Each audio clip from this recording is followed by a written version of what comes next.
नागरिकता में अगर हम बात प्रकार की करें, कितने प्रकार से प्राप्त होती है, तो यहाँ 5 प्रकार से। बाई बर्थ, जन्म से, बाई रजिस्ट्रेशन यानी कि पंजीकरण से, देशीकरण,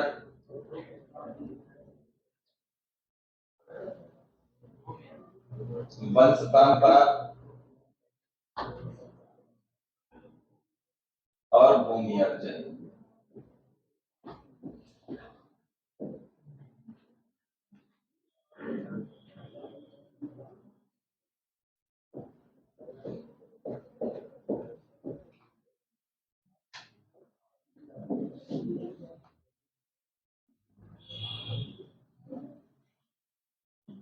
पूरा संविधान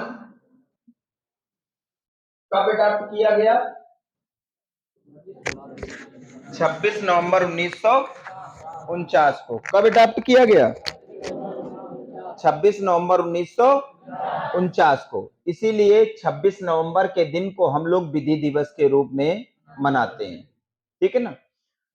जब संविधान बनकर के तैयार हुआ तो 395 आर्टिकल्स, 395 और 22 भाग थे और 8 अनुसूचियां थी, जो वर्तमान समय में कितनी है? 12 है। उसी 22 भाग का अब हम लोग भाग 2 पढ़ रहे हैं। भाग 2 जो है बेटा कहां से कहां तक है? अनुच्छेद 5 से 11। भारत में कैसी नागरिकता है? एकल नागरिकता है। नागरिकता का स्रोत क्या है हमारी? ब्रिटेन। कहां से ली गई है? स्रोत का मतलब नागरिकता कहां से ली गई है? ब्रिटेन से ली गई है। और अमेरिका में कैसी नागरिकता है? दोहरी नागरिकता है। हम लोग नागरिकता 5 प्रकार से प्राप्त कर सकते हैं। हम लोगों के यहाँ नागरिकता 5 प्रकार से प्राप्त होती है। पहला है बाई बर्थ यानी कि जन्म से, फिर पंजीकरण से, फिर देशीकरण से, फिर वंश परंपरा से और भूमि अर्जन के द्वारा। जिनमें से जन्म से आप समझते होंगे, जन्म का मतलब हम सभी क्या है? जन्म से भारतीय हैं, ठीक ना। पंजीकरण क्या होता है बेटा? कोई भी बाहरी आएगा आपके यहाँ क्या कराएगा? रजिस्ट्रेशन कराएगा। रजिस्ट्रेशन करा करके भी सरकार पर यह डिपेंड होता है कि आपको नागरिकता देगी या उसको नहीं देगी। एक है इसमें शब्द यूज किया गया भूमि अर्जन के द्वारा। इसका तात्पर्य है कि यदि कोई भी क्षेत्र, जैसे पीओके अभी आप अपने नक्शे में दिखाते हैं, और कल के लिए अगर पीओके भारत में मिलाया जाएगा तो भारत उस क्षेत्र में रहने वाले लोग भी भारत के निवासी हो जाएंगे। भूमि अर्जन का मतलब यह है कि युद्ध या किसी उसमें अगर क्षेत्र अगर आप समझौते के द्वारा भारत में मिलाते हैं तो उस क्षेत्र में रहने वाले लोग भी भारतीय होंगे। वंश परंपरा आप समझ रहे हैं, मम्मी पापा या दाई बाबा में से कोई एक भारतीय रहा हो, उस आधार पर अगर आप नागरिकता मांगते हैं तो भी आपको वो नागरिकता क्या कही जाएगी? वंश परंपरा के हिसाब से। देशीकरण का मतलब क्या होता है? देशीकरण का मतलब ये होता है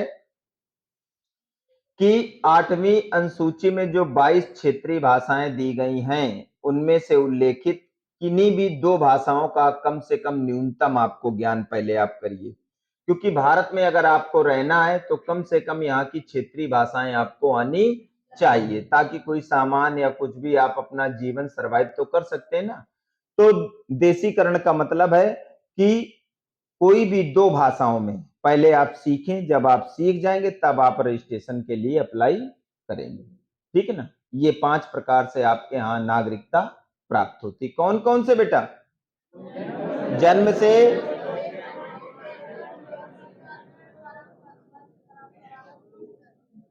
ठीक है।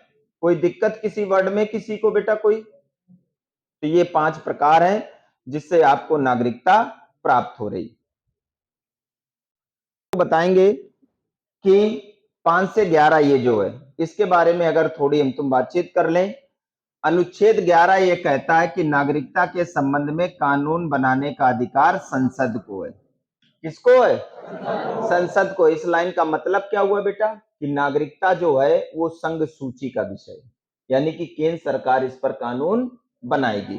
नागरिकता के संबंध में कानून बनाने का राइट किसको है? संसद को है। और संसद ने अपने इस अधिकार का प्रयोग करते हुए नागरिकता अधिनियम 1955 पारित किया।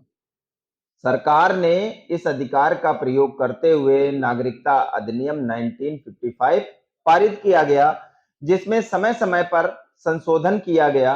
अभी हाल ही में 31 अक्टूबर 2019 को इसमें संशोधन हुआ।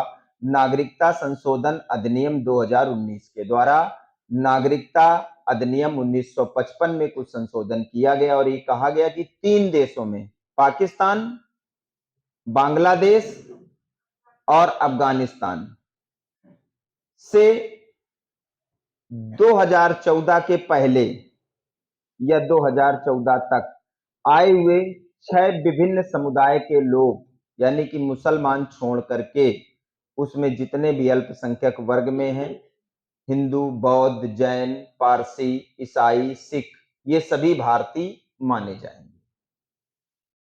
6 विभिन्न समुदाय के लोग केवल 3 देशों से। कब लागू हुआ ये नागरिकता? जो जिस समय कोरोना आया तो सीएए का बड़ा विरोध चल रहा था, तो ये था 3 देश कौन कौन से हैं? तो हिंदू, मतलब अफगानिस्तान, बांग्लादेश और पाकिस्तान, ठीक है ना। यहां से आए हुए 6 विभिन्न समुदाय के लोग भी भारतीय कहे जाते हैं। यहां तक क्लियर हुआ? कोई दिक्कत? नागरिकता में कानून कौन बना सकता है? संसद, केवल और केवल संसद। कोई राज्य सरकार इस पर कानून नहीं बना सकती है। लाइन चेंज करो बेटा, इसको थोड़ा लिखाएंगे क्योंकि अब इसमें 6 समुदाय वगैरह के नाम हमने लिखे नहीं है।